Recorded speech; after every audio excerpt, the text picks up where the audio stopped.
very much. I am a stand-up comedian and a conductor, and I have a mission, and the mission is to make classical music fun.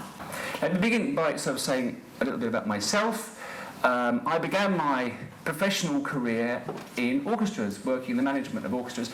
My last job with the title was touring manager of the London Festival Orchestra. But in 1992, having already done it as a sort of hobby for a long while, I decided to give up the music to pursue something which I found I loved more, which was comedy. People say, oh, stand-up comedy, got to be the hardest job in the world. It's true, I've had some easier jobs. I spent 6 months as a store detective in a piano shop. Those were the days. You should have seen the size of the raincoats people came in with. It never occurred to me to talk about the thing that I really did know about, all the stuff that I'd done previously, classical music. I just thought that classical music was too serious, actually. I now realise in the glorious light of hindsight that it being so serious is exactly what's funny about it. If something sets itself up, you know, to be so important, it also sets itself up to be taken down.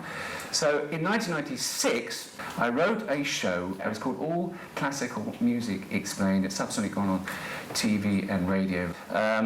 You're probably thinking, well, this all sounds very well, you know, shut up, classical music. I've heard some classical music, I wouldn't get the jokes. The point about this was, I was trying to make comedy which everybody would get. It didn't matter whether it's the kind of music you like or not. I've got a theory. Everybody's got a favourite song. May not be from choir or opera, maybe anything off the radio or TV. However often you hear your favourite song, there's always a couple of words you can't quite catch.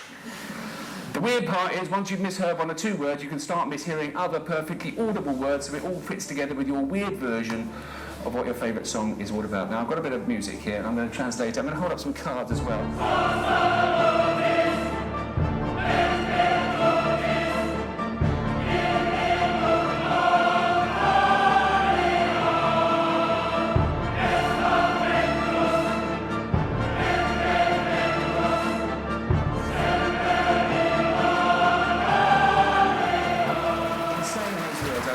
Also, to some extent, I'm taking my stand-up comedy hat off.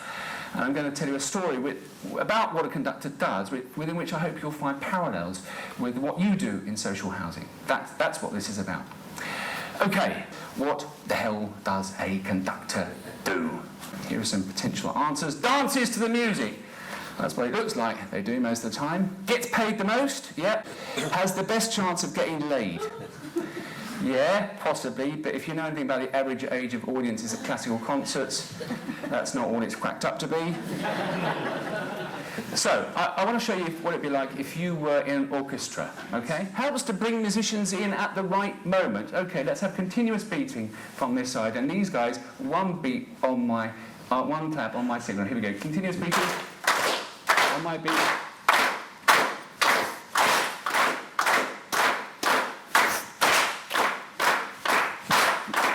Ends the piece, that's enough of that. How hard can conducting really be? It's why Adrian Bolt, a famous conductor, said conducting is the only job that can be learned in an evening. Surely there's got to be more to it than that. Yes, there is. Two things. One is, firstly, the conductor, like any leader, can actually influence how well the team performs. If the team is inspired and believes in the conductor, they will actually pick up their game and play better. It's as simple as that. You might not be able to hear it in one person, but if you multiply that by 80 people, 120 people, you will hear it straight away, even if it's not the music that you generally like to listen to. Okay, let's do a little bit of interpreting ourselves. Happy birthday to you. Happy birthday to you. Happy birthday, dear Paul. Happy birthday to you. Very good. Thank you very much. The point, if you think about orchestral music as being in a situation like a conductor is the painter, combining the orchestral colours into a painting. Yeah, the musicians themselves are all artists, but it's impossible for 120 people all to work on the same painting. You can't express different artistic visions in one work. It's the conductor's job to examine the score, come up with a vision, and convince the team to participate fully in that, irrespective of how they themselves would go about it. So you know all this stuff. Where do you put it together? You put it together in the rehearsal. Now, briefings can be fairly conventional. This is me rehearsing in the festival hall last year with an orchestra. This is me rehearsing by juggling with an orchestra in Basel the year before that. The main thing, though, that the orchestra has to be shown in that rehearsal time, however short it is the vision, and has to be motivated to take part in that vision. Now, this is, of course, the $64,000 question. How do you motivate, especially a team such as the one I've described to you, in a vision? I mean, the popular view of that is that a conductor waves their hands around as emotionally as they can, and the more emotional they are about it, the better the orchestra will play. No. What orchestral musicians need, as much as any other team, is information. Know the project, know the project, know the project. What that means for a conductor is knowing the score that they've got to conduct. 99% of conducting is not waving your hands around, it's sitting in your garret, going through the music, knowing who goes where, what the harmonies are, what the relationships are, creating the vision. If there's one thing that a team cannot stand, an orchestral team cannot stand, is a conductor who they think does not know the project. That's one part of it. The other part is to show that everybody has got a conductor within them. I'm going to get 3 people to come up on this stage and conduct. And I think that's the sound of 200 bottoms clenching together.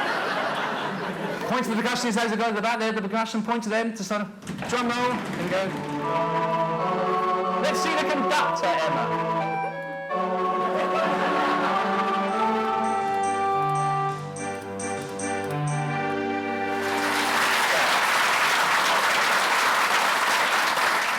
Having tortured these guys, I'm going to leave you with my own expression of my vision, which is that comedy concert that I mentioned at the beginning.